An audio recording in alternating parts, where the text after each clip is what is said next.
छात्रों, मैं रविशंकर आज कोरोना वायरस के इस संक्रमण काल में आपके समक्ष उपस्थित हुआ हूँ कक्षा 10 हिंदी ए की ऑनलाइन क्लास लेकर के। हिंदी ए की 3 पुस्तकें हैं कक्षा 10 में, क्षितिज, कृतिका और व्याकरण। आज हम सबसे पहले अध्ययन शुरू करेंगे क्षितिज पाठ्य पुस्तक का। क्षितिज पाठ्य पुस्तक का अध्ययन आरंभ करने से पहले सबसे पहले हम समझ लेते हैं क्षितिज का अर्थ क्या होता है। जो क्षितिज शब्द है इसका अर्थ क्या है। अगर हम शाब्दिक अर्थ के दृष्टि से देखें, जो क्षितिज शब्द है इसका अर्थ होता है जहाँ पर पृथ्वी और आकाश दोनों मिलते हुए प्रतीत होते हों। अर्थात जब हम अपने नेत्रों से दूर नज़र डालते हैं तो हमें ऐसा लगता है कि पृथ्वी और आकाश दोनों मिल रहे हों। तो हम कह सकते हैं कि जहाँ पर पृथ्वी और आकाश दोनों मिलते हुए प्रतीत होते हैं, ऐसे स्थान को हम कहते हैं क्षितिज। जैसे कि आपने कहीं लिखा देखा होगा या कहते सुना होगा कि दूर क्षितिज पर सूर्य अस्त होता हुआ कितना सुंदर लग रहा है। दूर क्षितिज में सूर्य अस्त होता हुआ कितना सुंदर लग रहा है। दूर क्षितिज यानी कि जहाँ पर सूर्य अस्त होता है वहाँ पर कैसा लगता है कि पृथ्वी और आकाश दोनों मिल रहे हों। या हम ये भी कह सकते हैं कि हमारे नेत्रों की दृष्टि, आँखों की दृष्टि जहाँ तक जाती है वह जो अंतिम छोर होता है उसको हम कहते हैं क्षितिज। लेकिन इस पाठ्य पुस्तक का नाम क्षितिज ही क्यों रखा गया? क्षितिज इसलिए रखा गया इस पाठ्य पुस्तक का नाम क्योंकि इस पुस्तक में हिंदी साहित्य का ज्ञान समाहित है। इस पुस्तक में हिंदी साहित्य का ज्ञान समाहित है। साहित्य ज्ञान का हम कह सकते हैं ये अंतिम छोर है। जिस तरह से आँखों से देखा जाने वाला जो अंतिम छोर होता है, अंतिम बिंदु होता है, उसको क्षितिज कहते हैं। इसी तरह से साहित्यिक ज्ञान का इसको हम अंतिम बिंदु कह सकते हैं।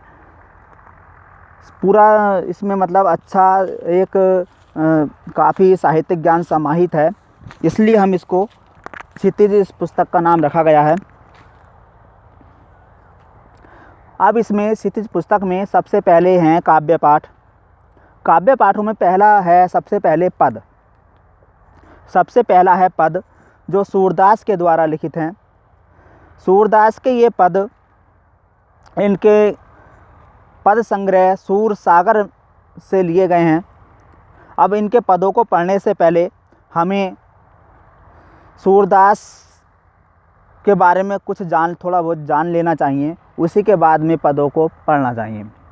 सूरदास कौन थे ये हमारे लिए जानना ज़रूरी है। सबसे पहले हम ये जानते हैं कि इनका जन्म कहाँ हुआ था।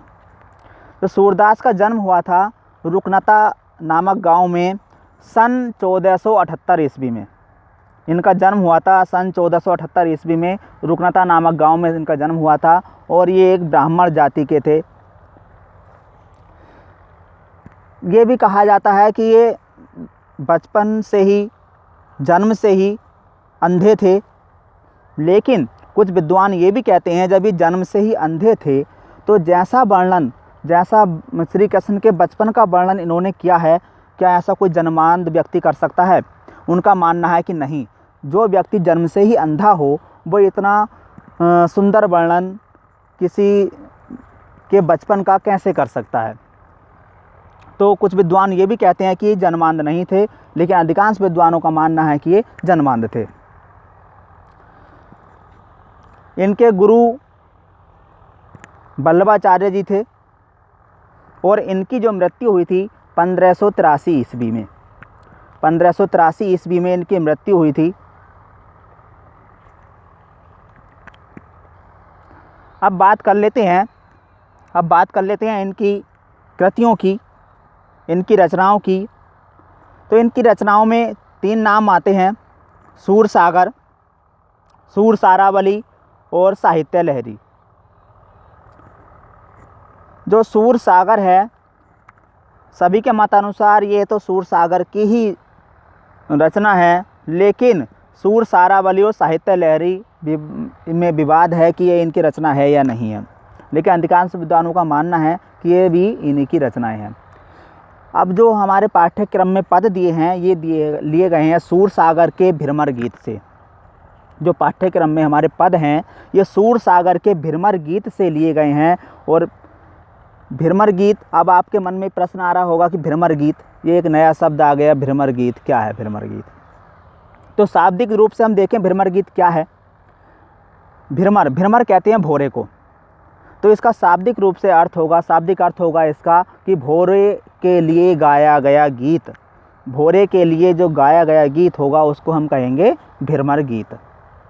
लेकिन साहित्यिक रूप से इसका जो अर्थ है इससे अलग है। तो साहित्यिक रूप से जो इसका अर्थ है उद्धव विषयक गीत, मतलब उद्धव को इंगित करके गाया गया गीत। आपके मन में एक प्रश्न और आया होगा कि ये उद्धव कौन थे, ये और कहाँ से आ गए उद्धव? तो उद्धव जो थे ये श्री कृष्ण के मित्र थे। उद्धव श्री कृष्ण के मित्र थे। अब ये जो सूरदास जी ने ये प्रसंग लिखा है, ये प्रसंग आता है श्रीमद् भागवत के 10वें स्कंद में, एक कथा है उसी से ये प्रसंग लिया गया है। श्री कृष्ण जब मथुरा चले जाते हैं, श्री कृष्ण जब मथुरा चले जाते हैं तो जो गोपियाँ थीं ब्रज की, वे बहुत दुखी हो जाती हैं, श्री कृष्ण के वियोग में दुखी रहने लगती हैं। तब श्री कृष्ण अपने मित्र उद्धव को गोपियों को समझाने के लिए ब्रज भेजते हैं और उद्धव वहाँ जाकर के गोपियों के पास जाकर गोपियों को समझाते हैं, उन्हें कुछ ज्ञान की बातें बताते हैं कि जैसे मोह माया त्याग दीजिए या प्रभु भक्ति कीजिए, श्री कृष्ण को इतना याद करना, उनके दुख में दुखी होना ये ठीक नहीं है। तो इस तरह की ये बातें समझाते हैं उद्धव वहाँ पर, और इन बातों को सुनकर के गोपियाँ बहुत व्याकुल हो जाती हैं। उनका जो वियोग रूपी जो दुख है, श्री कृष्ण के वियोग का जो दुख है वह और ज़्यादा बढ़ जाता है। और ये देख करके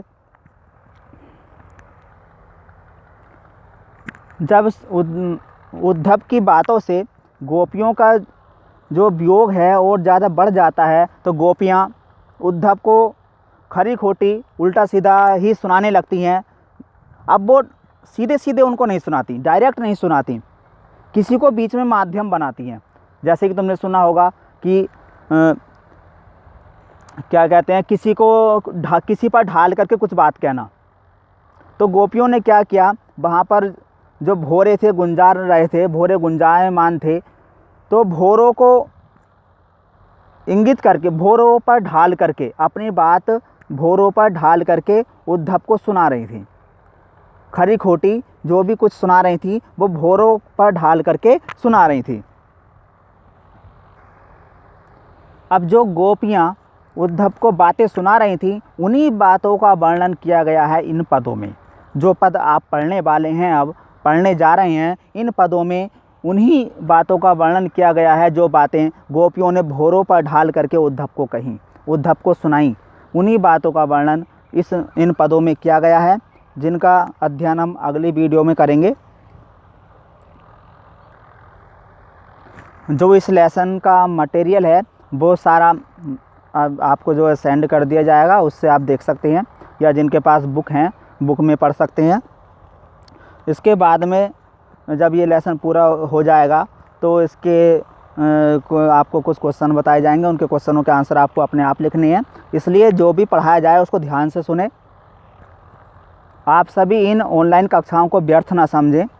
आप ये समझें कि हाँ हम स्कूल में ही पढ़ रहे हैं, ऐसा ना समझें कि ये तो बेकार में ही चल रहा है, स्कूल में जाएंगे तभी पढ़ लेंगे, ऐसा कुछ नहीं है। अभी से ही आप अपनी पढ़ाई शुरू कर दीजिए और अपने साथ में जो भी पढ़ाया जा रहा है उसके नोट्स बनाते चलें तो ज़्यादा बेहतर होगा, और स्कूल खुलने पर आपके सारे नोट्स देखे भी जाएंगे।